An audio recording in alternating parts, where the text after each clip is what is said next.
Il y a une femme noire qui a posé cette question-là. Elle demande qu'est-ce que les femmes blanches et métisses ont de plus que la femme noire. Avant de répondre à cette question, femme noire, je vais d'abord te citer 3 compétences que tu as de plus, toi, que les femmes blanches et métisses. Et à la fin, on va voir ensemble la compétence ultime que les femmes blanches et métisses ont de plus que toi et qui suffit à les placer au-dessus du panier. Première compétence, la résilience. La femme noire a la résilience la plus forte. Entre charge mentale colossale et santé mentale déplorable, la femme noire est celle qui fait avec. Celle qui fait avec le peu, celle qui fait avec les douleurs, les souffrances, les traumas, avec le poids social, religieux, culturel. On a tous des attentes sur elle, des attentes colossaux qui pèsent sa vie, qui alourdissent ses progressions et ses progrès. Mais tu me diras, pourquoi est-ce que la femme noire a une telle santé mentale aussi déplorable? La faute à... La femme supporte mieux la douleur. D'où ça sort ça? D'où ça sort que la femme supporterait mieux la douleur?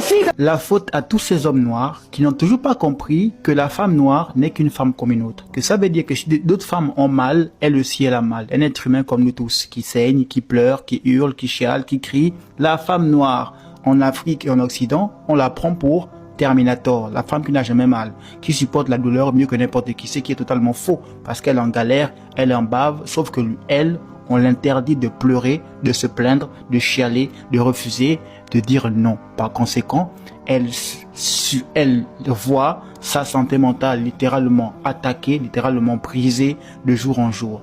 Maintenant, le côté charge mentale. Pourquoi est-ce que la femme noire a une charge mentale aussi conséquente, aussi énorme? Simplement parce que chez nous en Afrique, la meilleure femme noire, c'est... En Afrique ici, là, ce que les hommes appellent bonne femme, c'est celle qui subit tout sans parler là. Celle qui se contente du minimum, là. Celle qui accepte le peu qu'elle reçoit, là. C'est elle, hein. Celle qui tolère toutes sortes d'humiliations sans parler là. C'est elle qui est bonne femme là. Hein. Ah.